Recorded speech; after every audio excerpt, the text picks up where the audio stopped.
A woman in a thick parka stands alone at a foggy bus stop at 11:47 p.m., her breath visible in the freezing air, snowflakes clinging to her eyelashes, as she stares at her phone showing 3% battery and no signal. Behind her, barely visible through the swirling snow, a second figure in identical clothing stands perfectly still, mimicking her exact posture. She turns around quickly, and the figure is gone, but fresh footprints in the snow lead directly up to where she's standing and then stop. This is the first of 4 winter horror stories that were shared online by people who survived something they still can't explain. If you're watching this alone in the dark, maybe turn on a light, because what you're about to hear might make you check your windows tonight. Story 1. The Snow Day. A young elementary school teacher named Marissa unlocks the front door of Pinewood Elementary at 6:15 a.m. on a Wednesday in January. The parking lot empty, except for her silver Honda, snow piled 3 feet high along the curb. She flips on the hallway lights, and the fluorescent bulbs hum and flicker, casting long shadows down the empty corridor lined with colorful student artwork and construction paper snowflakes taped to the walls. Marissa had volunteered to come in early to prepare her classroom for a special winter science experiment. Excited because this was her first year teaching, and she wanted her 3rd graders to love learning the way she did. She walks down the hallway, her boots squeaking on the freshly waxed floor, and she hums a song from the radio, feeling proud and independent. But as she passes the gymnasium, she hears a sound, a single soft thump, like a basketball bouncing once and stopping. Marissa pauses, her hand tightening on the strap of her tote bag, and she listens, but there's only silence now, and she convinces herself it was the heating system kicking on. She continues to her classroom, room 12, unlocks the door, and steps inside, greeted by the smell of crayons and dry erase markers, the desks arranged in cheerful clusters. Marissa sets down her bag, takes off her coat, and begins laying out plastic cups and packets of salt for the ice-melting experiment, her phone propped on the desk, playing a podcast about urban legends. Then she hears it again, footsteps in the hallway, slow and deliberate, coming closer. She freezes, her heart thumping, and she walks to the doorway and peers out into the empty hall, seeing nothing but the same flickering lights and the silent stretch of linoleum. "Hello?" she calls, her voice small and echoey, and no one answers. Marissa tells herself it's the janitor, even though the janitor doesn't usually come in until 7, and she returns to her desk, but her hands are shaking slightly now. Her phone battery is at 18%, and the podcast continues talking about a hospital where people heard phantom footsteps on the 6th floor. She laughs nervously at the coincidence and tries to focus on arranging the cups in neat rows. But then the classroom door, which she left open, slowly swings closed with a soft click. Marissa spins around, her pulse racing, and she stares at the door, which is now shut, and she knows she didn't close it, and there was no draft. She walks to the door, grabs the handle, and pulls it open, looking left and right down the hallway, and she sees something that makes her stomach drop. Wet footprints on the floor, leading from the front entrance down the hall past her room, and ending at the supply closet 10 feet away. The footprints are small, child-sized, and they glisten under the lights, melting snow or ice tracked inside. Marissa's breath catches because no children should be here, and the front door was locked when she arrived. She steps into the hallway, her voice louder now, more demanding. "Is someone here?" This isn't funny. The supply closet door is slightly ajar, and she can see darkness inside, and she feels a primal urge to run. But she's also responsible for this building right now, and what if a kid got locked in somehow? She approaches the closet slowly, her hand reaching for the door, and she pulls it open wide, revealing shelves stacked with paper towels, cleaning supplies, and a mop bucket. No one is inside, but the wet footprints continue past the closet, further down the hall toward the library, and Marissa follows them, her boots clicking softly, her breath shallow. The footprints lead to the library door, which is closed, and the glass window in the door is dark. Marissa presses her face close to the glass, cupping her hands around her eyes, and she sees rows of bookshelves inside. The reading nook with its colorful beanbags, and a small figure sitting cross-legged in the corner, facing the wall. Her heart stops. The figure is a child, maybe 7 or 8 years old, wearing a blue winter coat with the hood up, completely motionless. Marissa knocks on the glass, her knuckles rapping hard, and she calls out, "Hey, sweetie, are you okay? How did you get in here?" The child doesn't move. Marissa tries the door handle, and it's locked, and she fumbles for her keyring, her hands trembling, and she unlocks the door and pushes it open, stepping into the cold, dark library. The air inside is freezing, colder than the hallway, and Marissa can see her breath puffing out in clouds.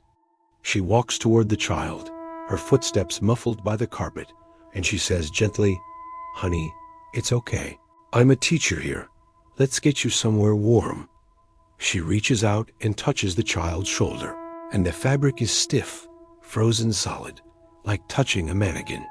The child's head slowly turns to face her, and Marissa sees that the face is pale, blue-lipped, eyes open, but glazed over with frost, skin waxy and wrong. Marissa screams and stumbles backward, knocking over a book display, and the child stands up in one smooth, jerky motion, like a puppet on strings. The thing that looks like a child opens its mouth, and a voice comes out, raspy and layered with static. "Why did you leave me outside?" Marissa runs. She sprints out of the library, down the hallway, her breath ragged, and she hears footsteps behind her, fast and wet, slapping against the floor. She reaches her classroom, grabs her coat and bag, and bolts toward the front entrance, her keyring jangling. Behind her, she hears the voice again, closer now, echoing through the halls. "I was so cold." Marissa slams through the front door and out into the snowy parking lot, the freezing air hitting her face, and she runs to her car, fumbling with the keys, her hands numb. She gets inside, locks the doors, starts the engine, and peels out of the parking lot, not looking back. Later that morning, when the principal and other staff arrived, Marissa told them what happened, and they checked the security footage. The cameras showed Marissa entering the building alone, walking down the hallway, opening the supply closet, entering the library, and then running out in a panic. But the footage also showed something else. In the library, for exactly 4 seconds, the camera feed distorted into static, and when it cleared, a small figure was visible in the corner facing the wall, and then the figure vanished. The principal pulled up the school's records and found that 23 years ago, a second grader named Oliver had gone missing during a winter field trip and was found frozen to death in a drainage ditch 3 weeks later. The search had started from Pinewood Elementary. Marissa never went back to that school. She requested a transfer, and she still teaches, but she refuses to work alone in a building before sunrise. And every winter, on the anniversary of Oliver's death, staff at Pinewood report the same thing: wet footprints in the hallways, the smell of snow inside the library, and the sound of a child crying in the walls. Sometimes the cold doesn't just kill, it preserves, and what's preserved doesn't always stay buried. The next story comes from a man who thought a winter cabin retreat would be the perfect escape, but he didn't realize he wouldn't be alone. Story 2. The Cabin Guest. A 32-year-old software developer named Ethan drives his Subaru up a narrow, snow-covered mountain road at dusk, his GPS signal flickering in and out, his headlights cutting through heavy snowfall. He's heading to a remote Airbnb cabin he booked for a week-long solo retreat, hoping to disconnect, finish his novel, and recover from a brutal breakup that left him feeling hollowed out. The cabin appears through the trees, a small A-frame structure with dark wood siding, a stone chimney, and a porch buried under a foot of snow. Ethan parks, grabs his duffel bag and groceries, and trudges through the snow to the front door, where a lockbox hangs with a key inside, just as the listing promised.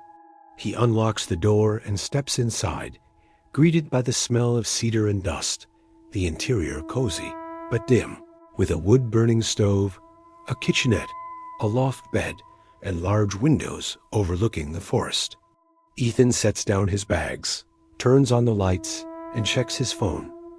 1 bar of service, 47% battery, and a text from his ex that he deletes without reading.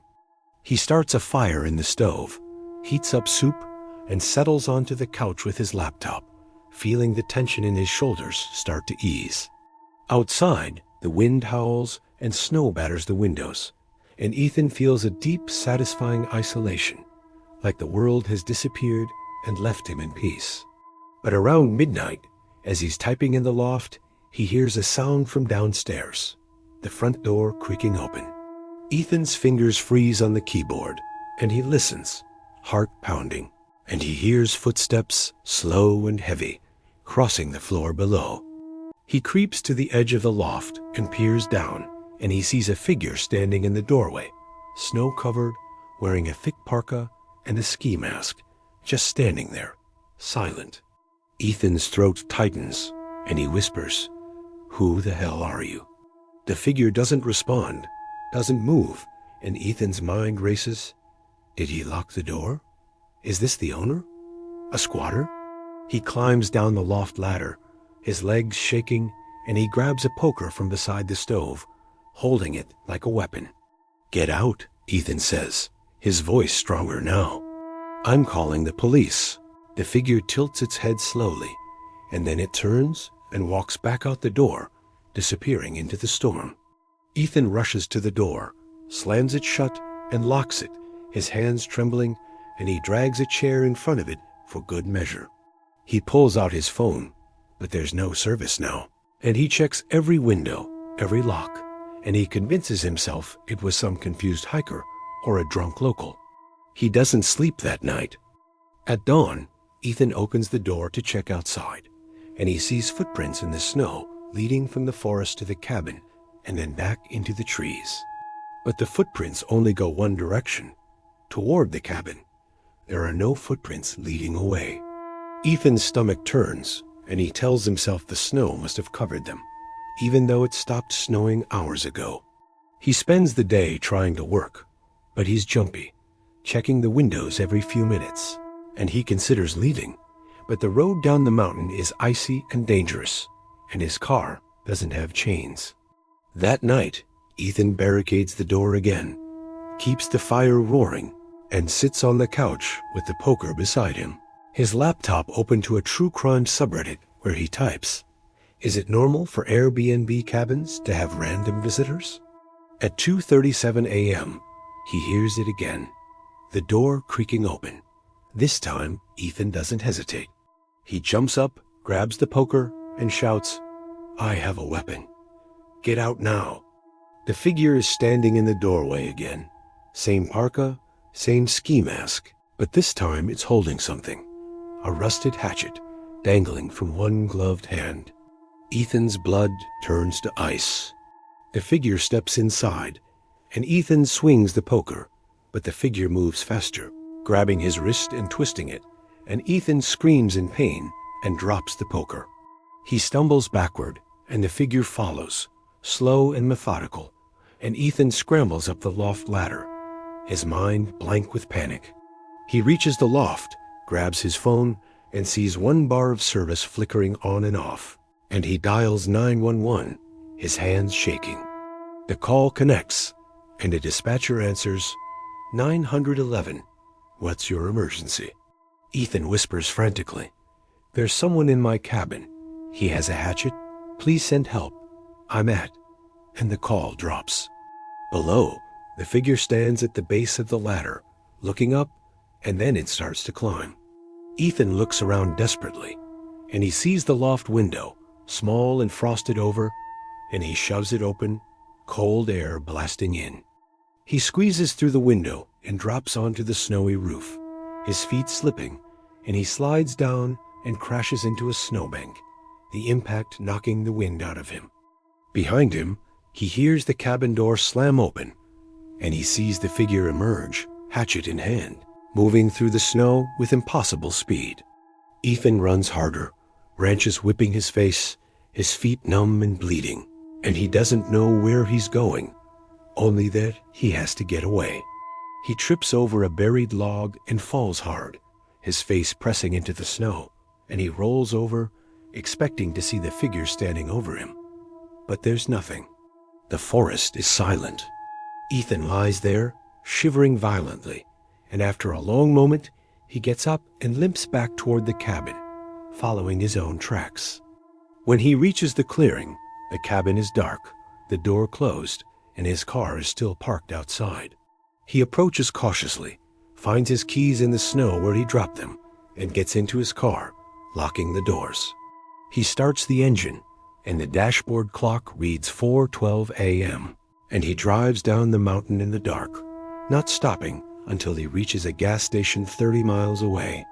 Ethan called the police, and they went to the cabin and found no sign of forced entry, no footprints except his own, and no evidence anyone else had been there. But they did find something. In the loft, written in the frost on the inside of the window, were the words, "Thank you for letting me in." The Airbnb host had no explanation. The cabin had been empty for 3 months before Ethan's booking, and no one else had reported anything unusual. Ethan never found out who or what was in that cabin, but he knows one thing: he didn't imagine it. And when he looked at the photos he'd taken on his first day there, one photo of the living room showed something he hadn't noticed before: a blurry figure in the background, standing in the corner, watching him. Some things wait in the cold, patient and hungry, and they don't need an invitation, only an open door. The third story is about a woman who learned that sometimes the most dangerous person in your life is the one you trust most. Story 3, The Ice Fisher. A 41-year-old nurse named Karen stands on the frozen surface of Lake Mishaw at 7:30 a.m. on a Saturday in February. Her husband David setting up their ice fishing gear 30 feet away, the sky gray and heavy with the promise of more snow. Karen is bundled in a thick coat, boots, and gloves, holding a thermos of coffee, and she watches David drill a hole through the ice with an auger, the sound echoing across the empty lake. This was David's idea, a weekend ice fishing trip to reconnect after months of tension in their marriage, arguments about money, and his drinking and her working too many shifts. Karen agreed, hoping time away from the house might help, even though she hates the cold and finds fishing boring. David finishes drilling the hole, sets up a small fold-out chair, and calls her over, his breath fogging in the air. "Come on, babe. I'll show you how to set the line." Karen walks over, her boots crunching on the ice, and she sits beside him, and he hands her a fishing rod and shows her how to drop the bait down into the dark water below. They sit in silence for a while, the only sound the wind and the occasional crack of ice settling, and Karen sips her coffee and tries to relax. But then David says something that makes her stomach tighten. "I know you've been thinking about leaving me." Karen looks at him, surprised, and she sees his face is unreadable, his eyes cold and focused on the ice. "I'm not," she lies, and David laughs softly, a sound without humor. "Don't bullshit me, Karen," he says, and he pulls a flask from his coat and takes a long drink, and Karen feels a familiar dread creeping in. She stands up, trying to keep her voice calm. "David, let's just fish, okay? We came here to relax." David stands too, taller than her, blocking her path, and he says quietly, "I brought you out here because I wanted to talk, just us, no interruptions, no running away." Karen's heart is pounding now, and she glances around, realizing they're alone. The nearest road half a mile away. No other fishermen on the lake today. David steps closer, and she steps back, and her boot slips slightly on the ice. "You're scaring me," Karen says, and David smiles, a thin, terrible smile. "Good," he says. "You should be scared. You think you can just throw away 15 years? Karen turns and starts walking toward the truck, parked on the shore, but David grabs her arm, his grip tight, and he yanks her back. She stumbles, and her coffee thermos falls and rolls across the ice, and she tries to pull away, but he's stronger. "Let go of me." Karen shouts, and David's face twists with anger, and he shoves her hard, and she falls backward, hitting the ice with a sharp crack. Pain shoots through her shoulder, and she scrambles to her feet, and David advances, his fists clenched. Karen runs. She runs across the ice, her boots slipping, and she hears David behind her, yelling her name, and she doesn't look back. She's heading for a cluster of trees on the far shore, maybe 200 yards away, and her lungs burn with cold air, and she prays the ice holds. But then she hears it, a deep, groaning crack beneath her feet. Karen stops, her breath catching, and she looks down and sees a spiderweb of cracks spreading around her boots, the ice sagging slightly. She looks back, and David has stopped too, his face pale, and he holds up a hand. "Karen, don't move." She wants to scream at him, but she's too terrified, and she stands perfectly still, feeling the ice shift beneath her. David starts walking toward her slowly, carefully, spreading his weight, and he says, "Just stay calm. I'll pull you back." But Karen doesn't trust him, not anymore, and she takes a tiny step toward the shore, and the ice breaks. She plunges into the black water, the cold so intense it feels like knives, stabbing every inch of her skin, and she gasps, water flooding her mouth. She can't breathe, can't think, and she kicks hard, her heavy coat dragging her down, and she reaches up and grabs the edge of the ice, her gloved fingers scraping for purchase. David is there, lying flat on the ice, reaching for her. "Grab my hand." Karen looks at him, and in that split second, she sees something in his eyes, a calculation, a hesitation, and she realizes he's deciding whether to save her or let her go.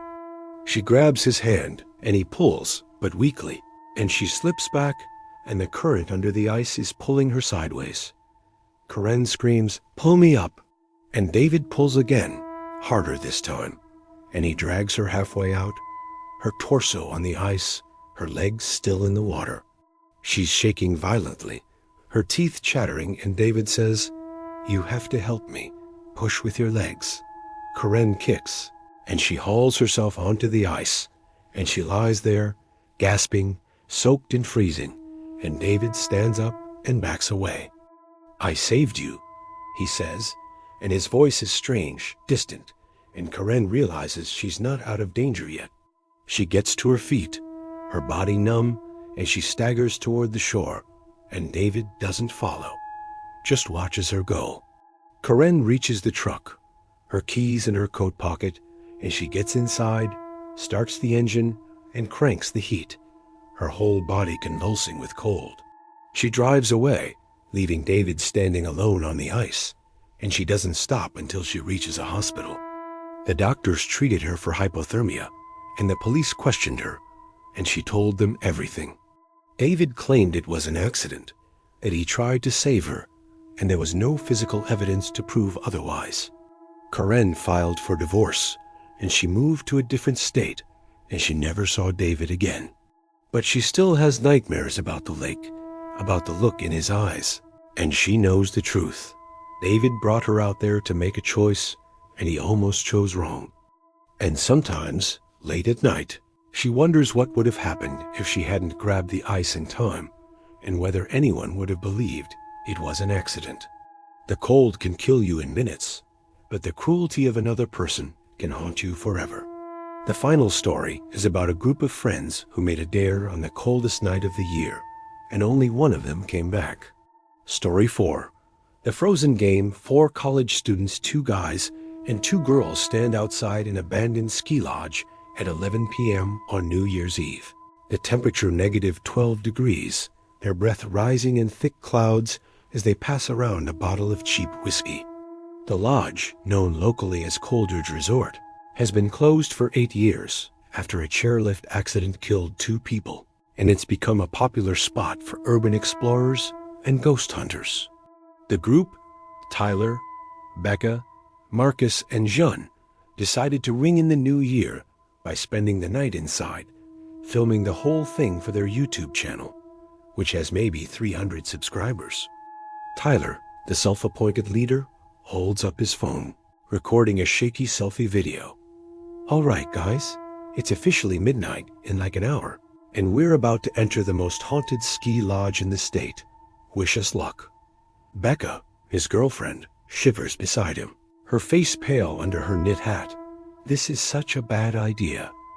Marcus, the jokester, laughs and takes a swig from the bottle. Don't be a baby. It's just an old building. Jeanne, the quiet one, adjusts her backpack and says nothing, but her eyes are uneasy. They pry open a boarded window and climb inside, their flashlights cutting through the darkness, revealing a large lobby with a collapsed reception desk, broken furniture, and graffiti covering the walls. The air inside is freezing, colder than outside, and their footsteps echo on the cracked tile floor. Tyler films everything, narrating. Okay, so the legend is that the two people who died in the chairlift are still here, and if you stay until midnight, you can hear them screaming. Becca punches his arm. Stop trying to scare me.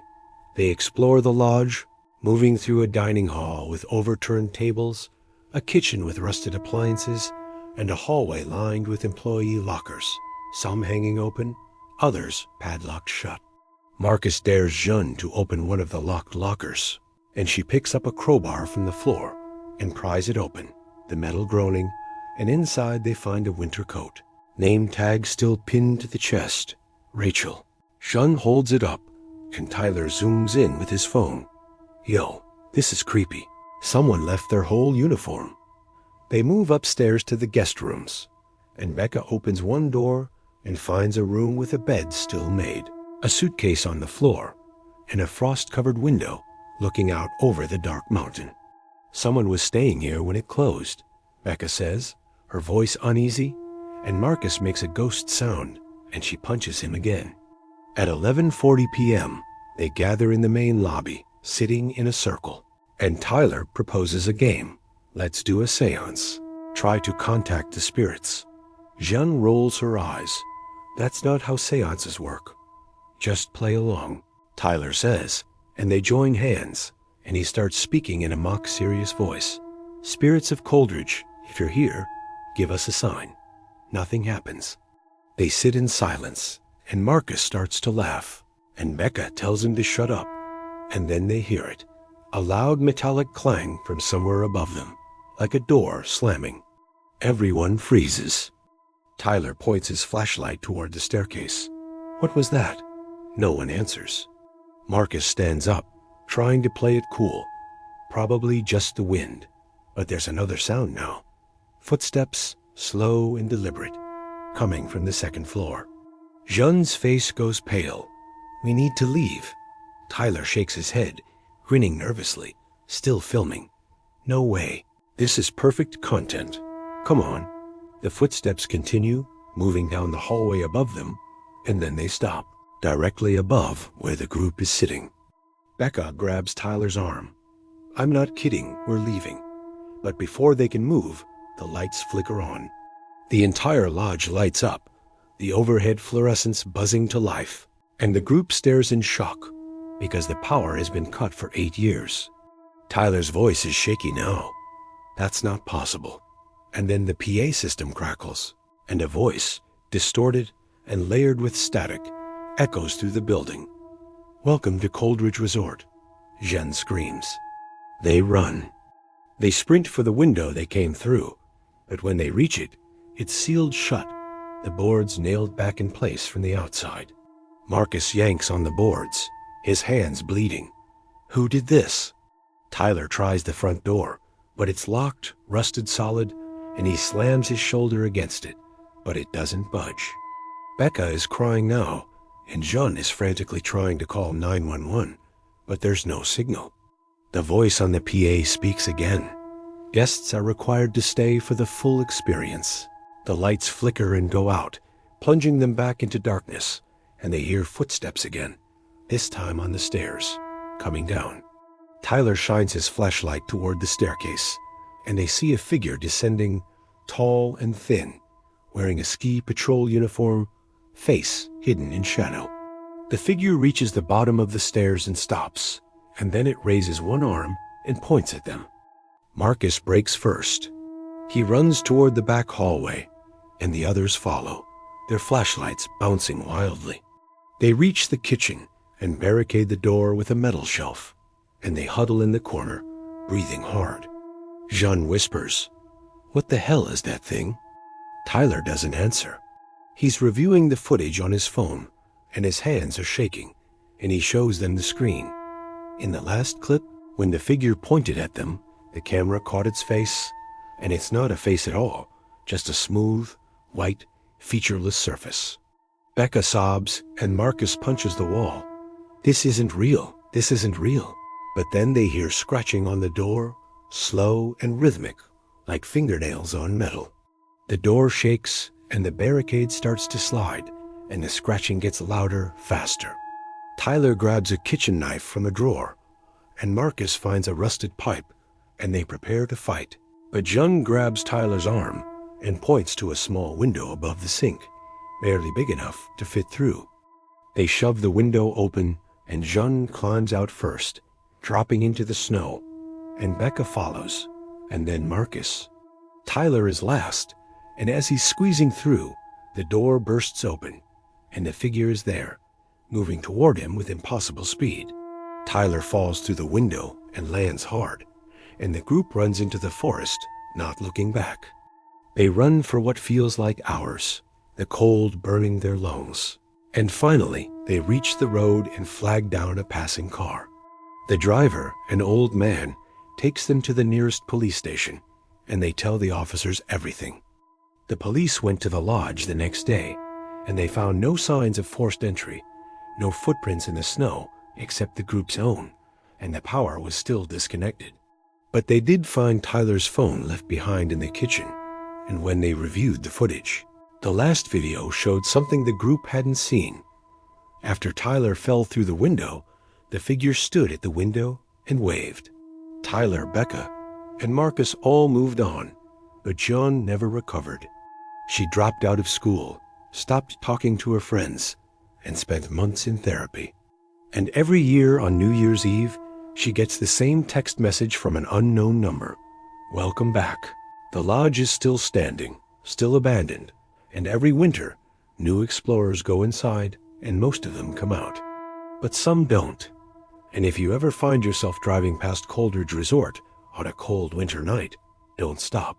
Because something inside is always waiting, always watching, and it's very, very patient. A security camera mounted outside the lodge, frozen and covered in snow, its red recording light blinking steadily in the darkness. If you made it this far, you're definitely one of the brave ones. If you enjoyed this story, a like and a quick comment really helps more horror fans discover the channel. Tell me in the comments, which moment creeped you out the most, or share your own winter horror story. I read every one. And if you're new here, hit subscribe, because next week, things get even darker. Thanks for watching. And remember, in stories like these, nobody should walk alone in the snow.